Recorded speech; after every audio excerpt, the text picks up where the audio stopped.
There we go. Thank you. Okay. Okay. Oh, sorry about that.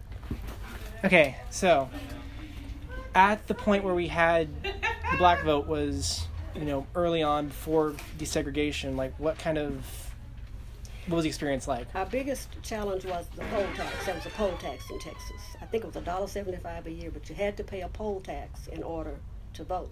And a lot of black folks didn't have the kinds of jobs that would allow them to pay that.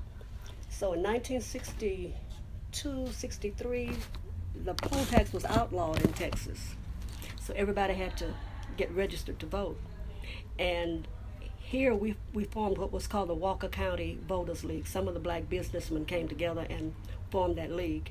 And our primary job was to help people get registered to vote. Okay. Fill out the postcard, put a stamp on it, and mail it in. And my job was to review them, make sure they were complete, put a stamp on them, and get them in. And I lived right up the street. Here's a little shotgun house behind a brick house over here on the left side of the street. And my husband and I got woke up at 2:30 one morning. The police were there saying, the neighbors said we were disturbing the peace, but we were in bed asleep. But it was because of what we were doing. And he worked for the school district. He drove a bus and did maintenance work for the school district. Mance Park was superintendent. And he called him in and told him that he was associating with the wrong people and told him who he could and could not associate with. So he said to him, look, I work for you 7 to 5, Monday through Friday, and the rest of the time is mine. He said, no, you work for me 24/7. And he fired him. Wow. And I had a little baby and a 2-year-old at the time. He couldn't get a job in Huntsville. He couldn't get a job digging ditches. They did what they call blackballing back there. But they had opened a restaurant that was independent of any Huntsville ties called Terry's Restaurant, and had a little motel next door to it. So he went there and got a job as a waiter, making 39 cents an hour. Okay. But he had a personality that was so great, it ain't now, at the time, that he came home with $20 and $30 in tips every night. Whoa. And that plus the community helped us get through that That's patch. a lot of money back then. I mean. Yeah. But even with that, we had the paper ballot. And there were a lot of people who wouldn't vote at all, or if they voted however their bosses wanted them to vote, because they felt that they would lose their jobs because the boss would know how they voted. And that pretty much is what it was. They take out the ones and, they juggle the ballots and stuff. Oh, so there was like actual voter Fraud. fraud? Okay. Yeah.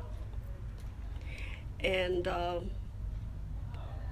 there was a black elected official till well after. I left in 65, so they didn't elect any black officials until after that. And I think the first was school board.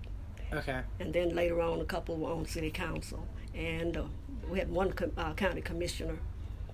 But whatever's going on now as far as our places in the electorate here is the best it's ever been, and it's not good now. In fact, we don't have anybody to run for anything, and I really don't understand it. And part of me does, because the people who are from here have just been beaten down, and the younger people just have other interests, and they don't want the hassle of going through that. We've had a couple of people last election cycle who ran, but very half-heartedly. They got their names out there. Okay. And it's a Republican stronghold here, which surprised me a little bit, but it is. Yeah. And I've seen what the recent polls have been. They're pretty red. Yeah. See, and I lived in Williamson County for a while. I worked in Austin and lived in Williamson County at Round Rock. And whenever I went to vote, I'm a Democrat most of the time. I could just walk in and out because there was never a line. And I think it's the same here. You don't have to wait in line if you're a Democrat. But on the Republican side, it's a pretty good line. I mean, I don't think they even do that anymore. Like, it's not your vote for a certain thing. It's just you have to come in privately and then let you... Yeah. I think it's, not scare away people who are in, like, a minority vote or anything. Yeah. But, okay, but, like, outside of... Like you said, you had the police come to your house. Mm-hmm. Was there anything else, like... And you also said his boss, but what about, like, the people in the community? Were they equally repressive? Or were they more You know, and we talk about that a lot. Those of us from my generation that went through that, there wasn't a lot of friction because everybody just knew his place and stayed in it. Okay. You know, and then we mingled too, the kids especially, because I lived in what was called the flat. Right now, your criminal justice building and the library and the hotel sit on the land that I grew up on. Oh, okay. That whole community was wiped out by the college. But we had dirt streets, but there were paved streets that were perpendicular to ours, and on those paved streets, the white kids lived. They would come into our neighborhood, and we played softball, all kinds of games. The kids played together back then, and most of our mothers worked in the homes of the white folks. That the domestic work was just about all they had.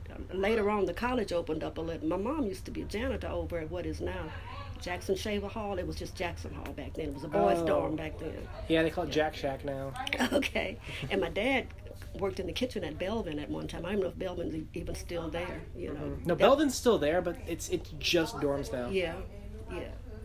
So that was the kind of work available to them. We had our professionals were the school teachers, the preachers, undertaker, barbers and beauticians, and everybody else was just domestic or farm. We had a lot of farm people here. Okay. Yeah. Well, what about like the voting? Was it segregated, or was it? You know, I don't know, because I voted for the first. Back then, you had to be 21. Okay. And I voted the first time when LBJ ran. Okay. Voted. And I don't remember it. I just know I voted. Because I remember that was a lot of the thing where they kind of did it so it was easier to focus on black votes so they could intimidate them more. Yeah. Okay, another thing I wanted to ask about, was there any kind of, I know that this is still Texas, but was there any kind of Klan activity here, or was it more or less not? Not that I was aware of. Now, I read that during Reconstruction, it got pretty bad. Oh, here, yeah. because that's why Mr. Houston and his family moved to Houston.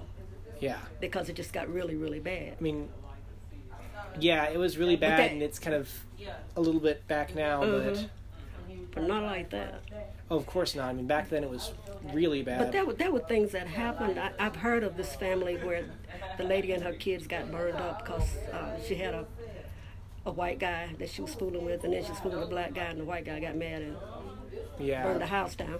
Yeah. But I do know that someone from my community was seeing a white woman, and somebody caught him on the track out there close to where I lived, and she yelled rape, and he went to the pen and was executed.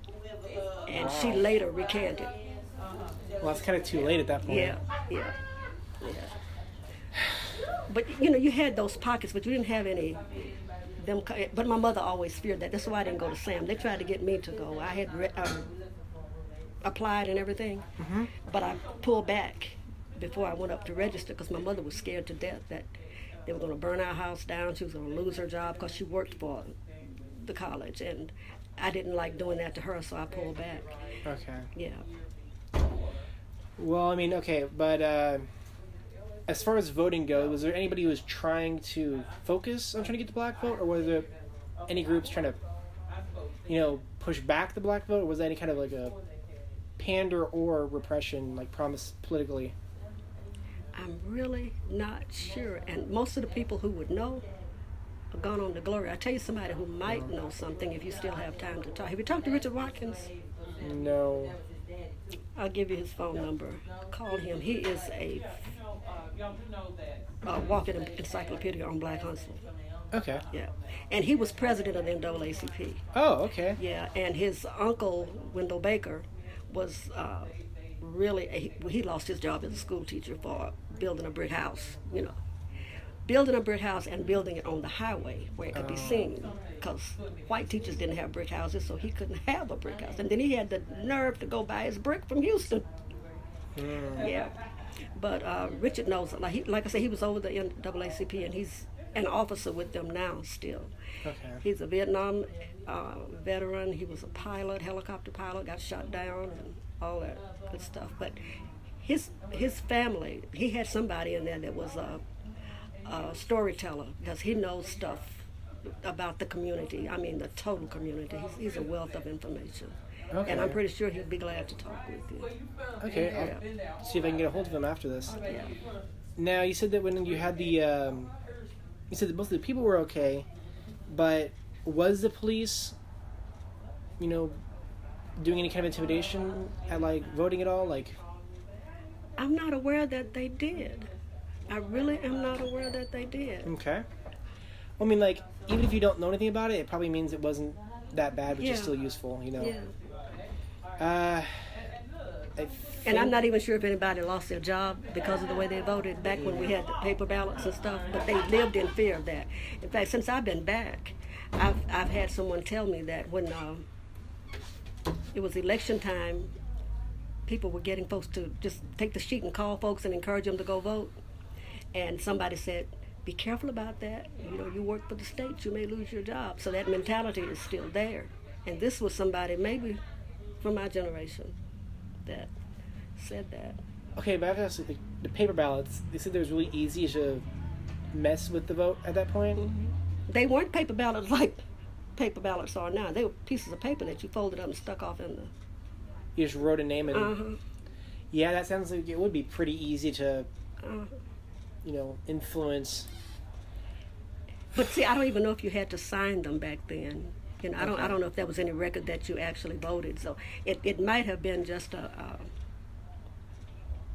pointless fear. Okay. I just don't know. I gotcha. Yeah. I mean, I remember reading some of the stories that we learned about, and a lot of it was empty intimidation, but it was still intimidation. Yeah. So Okay. Well, is there any other kind of stories you remember about here? I missed most of it. I finished school in 1960. Okay. And then I went away to school, and I came back, and then I started having my family. And then I took a job in Houston in 1965. That's why I missed the Hey You thing, where Linda's husband and the others went to jail for the demonstrations. They did the sit-ins and stuff to get the public facilities integrated or desegregated. Okay. Yeah. And I was telling them in there the way the town did it, because they were talking about riots and stuff. What they did was, when it just came down to where they had to do it, they just went through and painted everything in town and didn't put the white and colored signs back on there.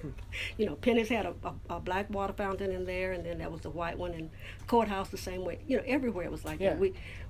We sat where people think it's a privilege now to sit in the balcony of the movie theater. We couldn't sit downstairs. We had to sit up there. And you could go in. How'd you do that? You went in to buy your ticket on this side, but you had to enter on another side and go upstairs. Yeah. Okay. And the thing, and I'm guessing we didn't have any money, so it really didn't matter whether I went to one of the stores downtown or didn't eat in no restaurants nowhere. There weren't any black places when I was a kid coming up. It would have been takeout, if anything. So we didn't experience the you can't eat here thing, because I never did go try. Okay. And my mom was so scared. She wouldn't even let me go to town unless she was with her, Yeah. Okay. Yeah. Well, thank you for the interview. This is really helpful, actually. Well, and I've worked with Bernadette some, and my thing is, Dr. Pruitt, my thing is a lot of what she needs to hear and you need to hear, I just didn't get it. And one of the things that struck me when I went to Houston, I went to work for the draft boards. That was my first job with the feds. And it was during the Vietnam era, so I saw a lot of the young black men coming back from Houston. And they were very, very angry. And it made me really, even though this may sound stupid, appreciate the way I grew up, because I was used to discrimination. I was used to black, white, you can't go here type thing. But these people from Houston had communities where they had their own professionals, the grocery stores, the doctors, everything down there. So they didn't have to really interface with white folks. They went to the military and they got hit with it, So a lot of them came back very, very angry from that. Yeah, that would make a lot of sense, having that, I guess, freedom in your community, but then kind of being forced out of it again. Yeah. Yeah. Okay, then. Okay. Well, thank you very much, ma'am. Okay.